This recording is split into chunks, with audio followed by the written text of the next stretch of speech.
Magandang umaga po sa lahat. Ayan, gusto ko lang pong magpasalamat sa mga sumuporta kay Jovelyn Buhay Probinsya. So, nandito po ako at nagpapasalamat muli na hindi ko talaga ini-expect na mapabilang ako sa isang YouTube program partner or isang content creator. So, nakuha ko na po yung 1,000 or 2,700 na po yung subscriber ko. Then nakuha ko na rin po yung 4,000 watts hour. So kaya nandito po ako na humarap at nagpapasalamat sa inyo. Kasi kung hindi po dahil sa inyo, hindi ko po makukuha to. Na nandyan po kayo na sumusuporta.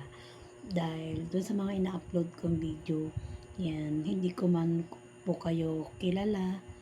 And na sa pamamagitan lamang po ng ito na makapagpasalamat po ako dito sa YouTube program na saan man po kayong sulok ng mundo, Luzon, Visayas, Mindanao, lalo na sa mga taga-ibang bansa na nag-like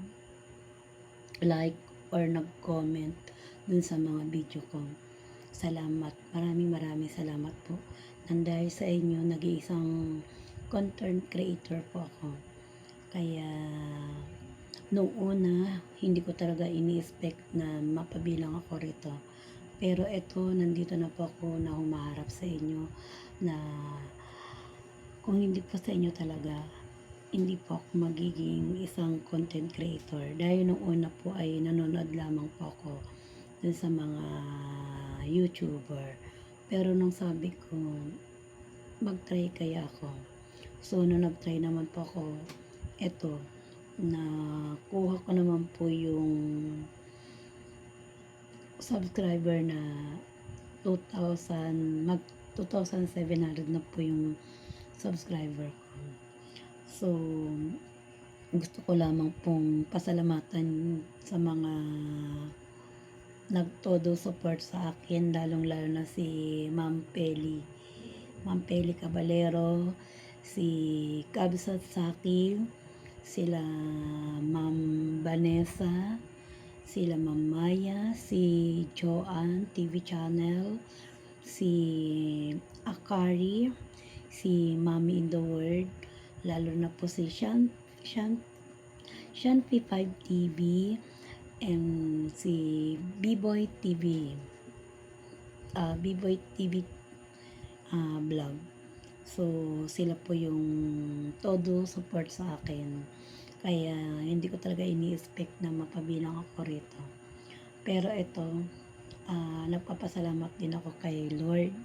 Dahil kung hindi sa Kanya, dahil siya po yung nagbigay ng lakas na kahit sa hirap na ako sa kasi pumapasok pa ako sa working. Pero sabi ko noon sa sarili ko na kung hindi man ako ma-monetize or mapabilang sa isang content creator, sabi ko sa sarili ko noon, at least nagkaroon ako ng experience about isang YouTuber. Yun ang pananaw ko sa buhay noon. Na matagal na po akong nag-upload ng video, 2019 pa ako. Pero eto, nung November 12 lang po ako na monetize. Kaya gusto ko po kayong pasalamatan na kahit sa ganitong paraan lamang po ako ay makapagpasalamat sa inyo. Nang dahil sa inyo po, hindi ko makukuha tong goal sa buhay kung hindi sa inyo. Dahil sabi nga nila, sila po yung nagbigay ng lakas. Dahil nung nag-upload po ako ng video, yan, hindi ko talaga ini-expect na makuha ko tong goal sa buhay na to. Oo, kasi yung iba, ang daming nangangarap na maging isang content creator. Pero ito, nandito na po ako na humarap at nagpapasalamat sa inyo. Na saan man po kayong sulok ng mundo, gusto ko po kayong pasalamatan. Unang-una po sa lahat si Peli Caballero, si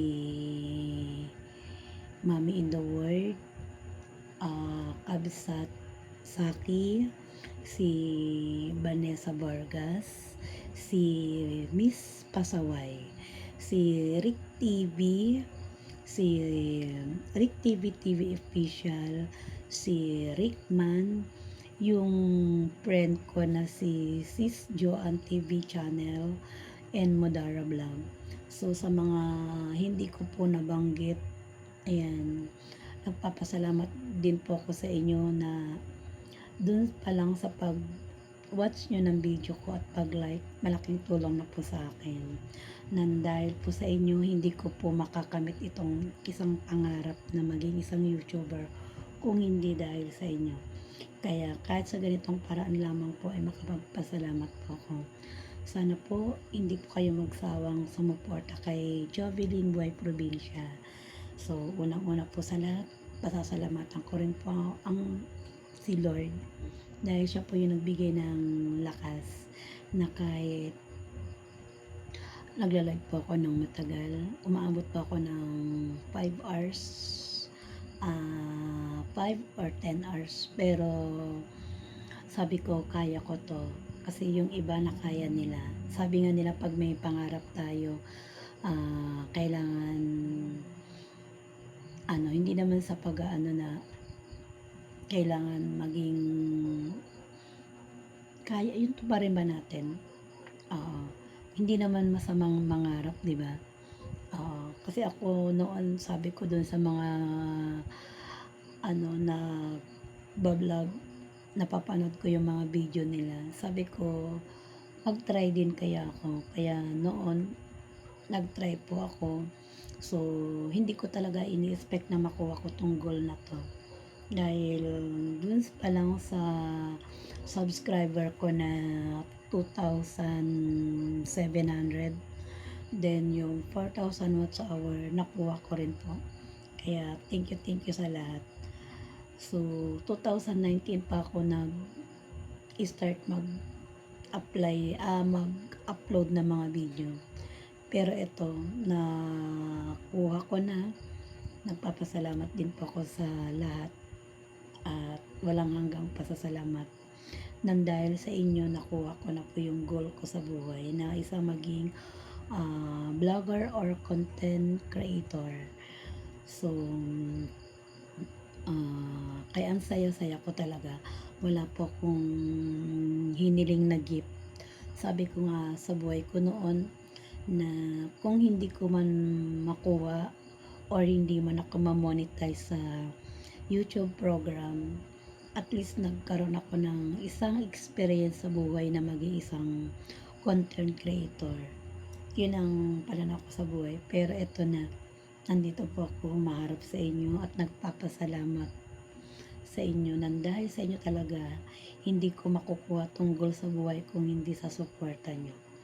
Yan. Kaya, thank you. Sana po hindi kayo magsawang sumuporta sa akin kay Jovelyn Buhay Probinsya. So, taga-Antipolo kasi ako Antipolo, Rizal. Ilocana ako. Pero, sabi ko, nakabili kami kasi ng rights dito. Hindi naman kalakihan. So, kaya sabi ko, gawin ko kayang inspirasyon yung pagtatanim. Kasi noong bata pa ako, mahilig na ako magtanim.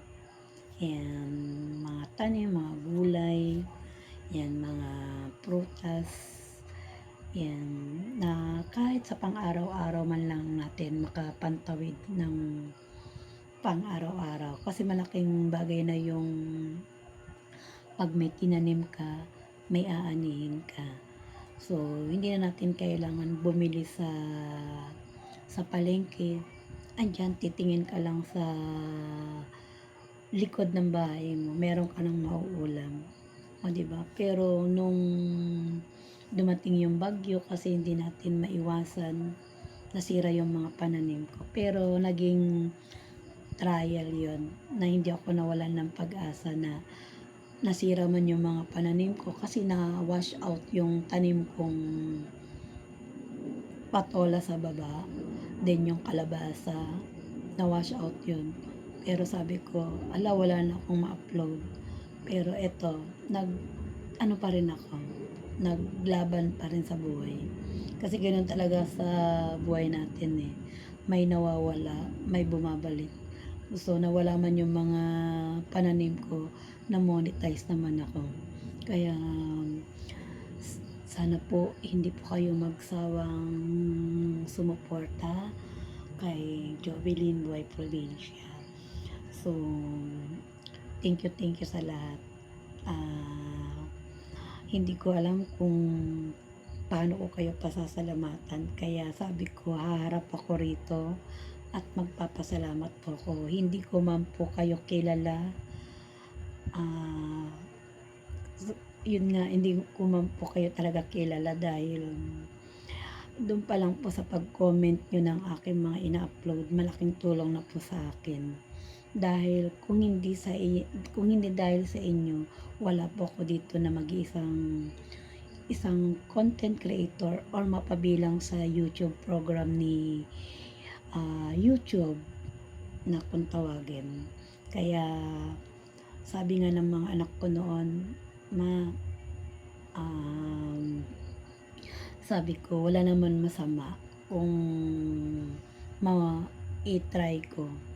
O kasi marami nag-i-encourage sa akin noon na mahirap daw maging isang content creator. Pero sabi ko sa sarili ko nga, wala naman masama kung i-try natin. So, ginawa kong inspirasyon yung pagtatanim. So, habang nagtatanim ako, dun ko ina-upload kasi masaya ako noon dahil pag ako nag-harvest ng mga pananim na maraming akong na-harvest, nagiging masaya ako. Kahit hindi man ako marunong mag-edit. Yan, basta may upload ko lang. Pero sabi ko nga sa buhay, syempre ganyan talaga pag nag-uumpisa tayo. Wala pa tayong alam. Kasi ako nung maging isang content creator ako or isang vlogger, wala pa talaga akong alam noon. Kaya marami akong naging best friend or naging kaibigan. Sila po yung todo alalay sa akin na sila Ma'am Saki, sila Pasaway, sila Biboy. So sila po yung madalas kong lapitan na isang tawag ko lang. Ayan, sila naman po yung todo supportive, lalong-lalo na sa Ate Peli. Ma'am Peli, saan man po kayo naroroon, yan, nandahil po sa inyo, isa na po akong ganap na content creator. Kasi sa totoo lang, umaabot po ako ng, pag nag-live po ako ng gabi, umaabot po ako ng 12.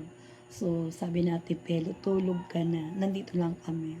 Pero masaya ako dito kasi dito sa YT, dito ako nagkaroon ng maraming friend. Friend talaga na hindi lang friend. Sila po yung tutulong sa'yo, na sila po yung mag-aangat sa buhay. Katulad nito, hindi ko talaga ini-expect na makukuha to kung hindi dahil sa kanila.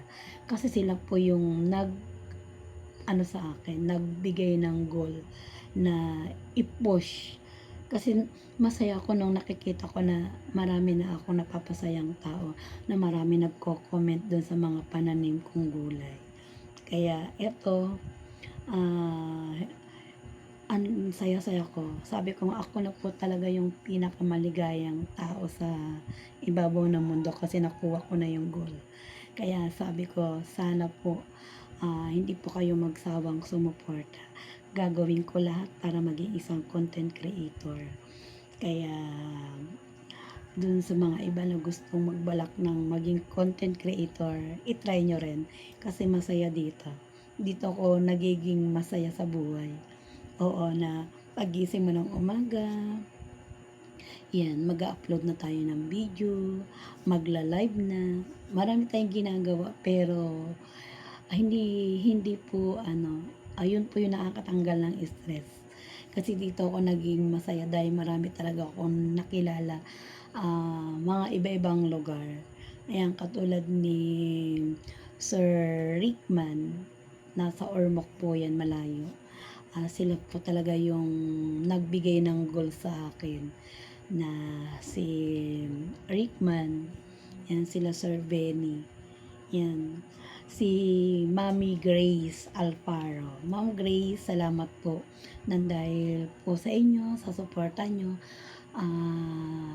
Isa na po akong ganap na content creator nung November 12 lang po. So, nakuha ko na rin po yung 4,000 watts hour. Kaya, eto, nagpapasalamat po ako. Ayan. So, wala na talaga akong masabi. Ayan. Lalong-lalo na kay Lord. Nang dahil sa kanya, siya rin po yung nagbigay ng lakas. Oo. Na kahit puyat na po ako, na sabi ko, sana makamit ko na tong ano to. Kaya sabi ko, bago mag-Christmas. So, nung November 12 lang po ako. Kaya, nag 1 month po ako nung November 12. Kasi November 12, so December, ano na tayo ngayon? December 22. Yan. So, wala na talaga akong masabi mga idol, kundi walang hanggang pasasalamat sa inyo. Na dahil talaga sa inyo, hindi ko makukuha tong goal sa buhay kung hindi sa inyo po. Kaya, salamat at thank you and God bless you all. So, hanggang dito na lang muna yung